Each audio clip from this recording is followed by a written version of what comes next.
This is Hannibal here from the Hannibal TV on YouTube with a UFO news update. By the way, I have Nick Pope back on from Ancient Aliens next Tuesday. So please subscribe so you don't miss that.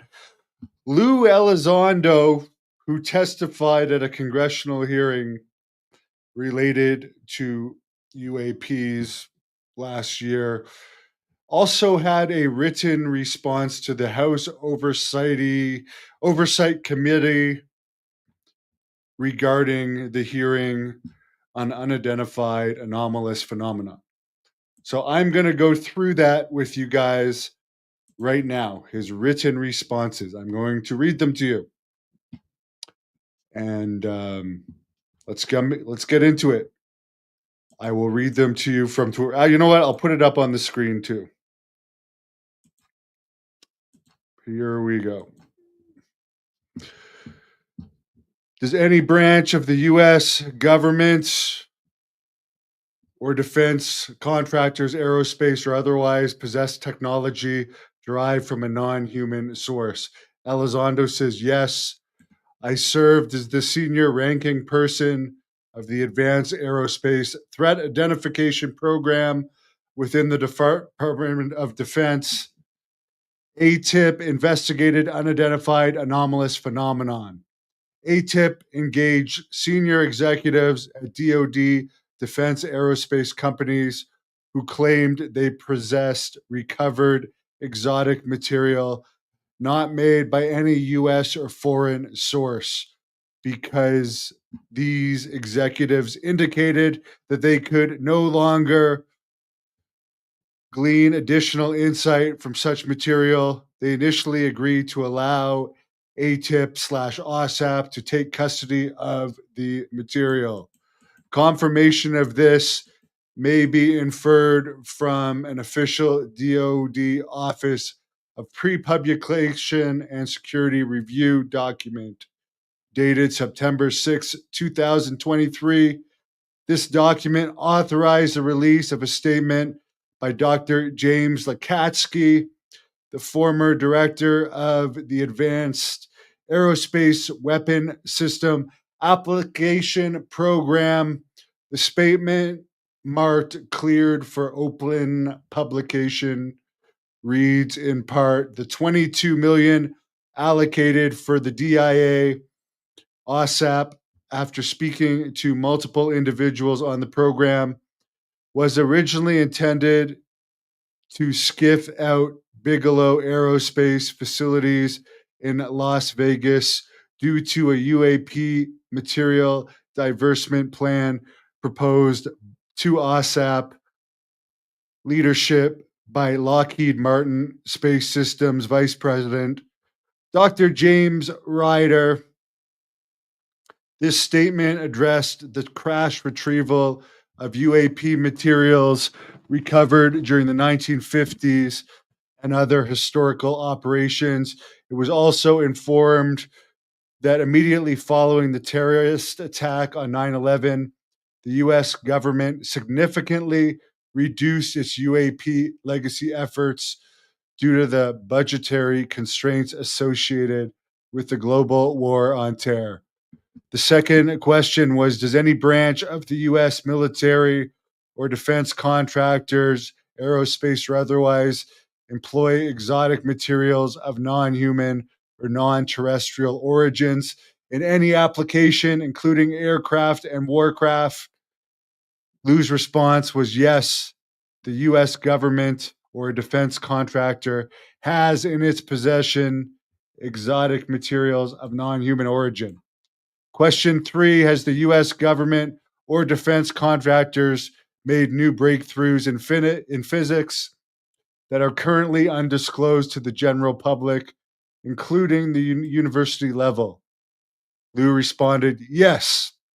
Fourth question, are you aware of any evidence or indication that United States military or defense contractors have recovered craft of non-human origins?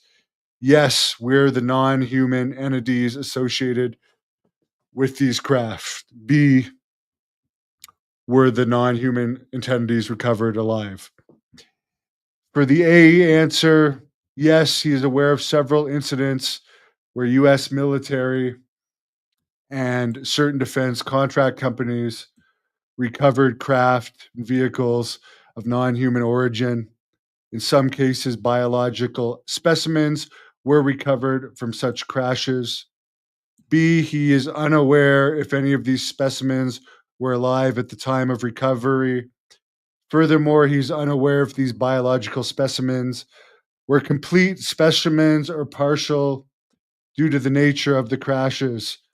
Several key scientists associated with both OSAP and ATIP were part of a conversation sponsored by the White House in approximately 2004 to determine if the US public was prepared for the acknowledgement of UAPs by the US government.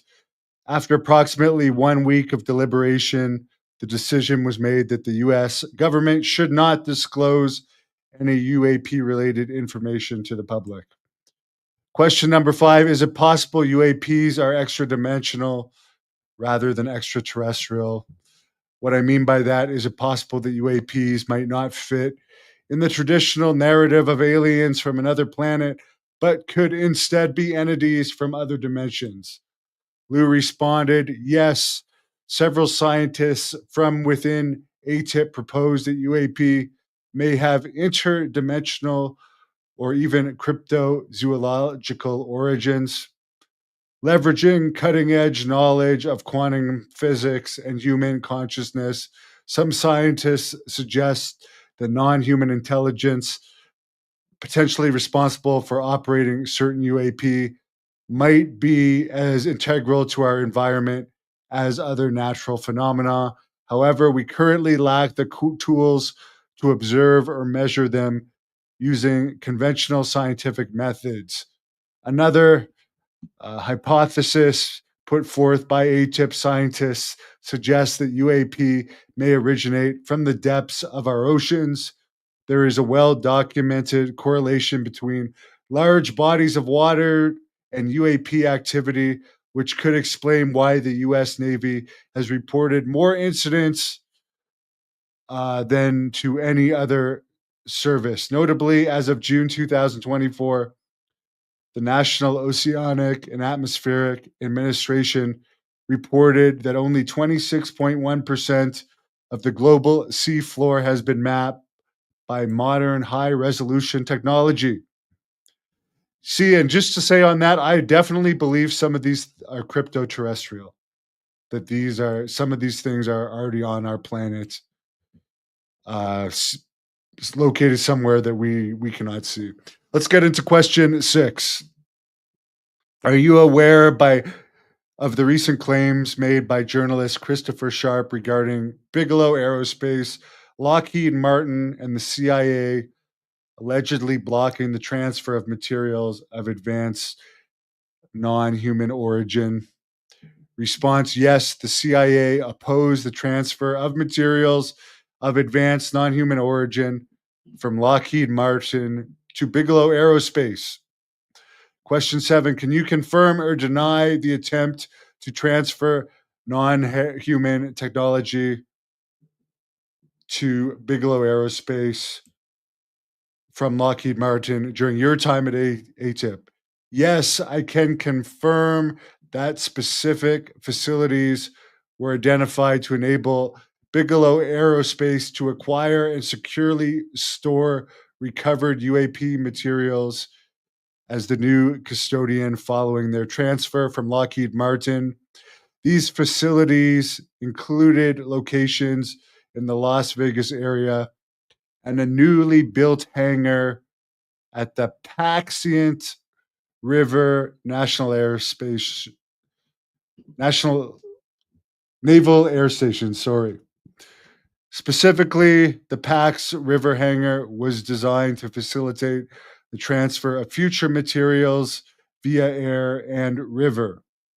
The hangar was purpose built to meet the requirements of a special access program facility and was capable of accommodating materials at any classification level.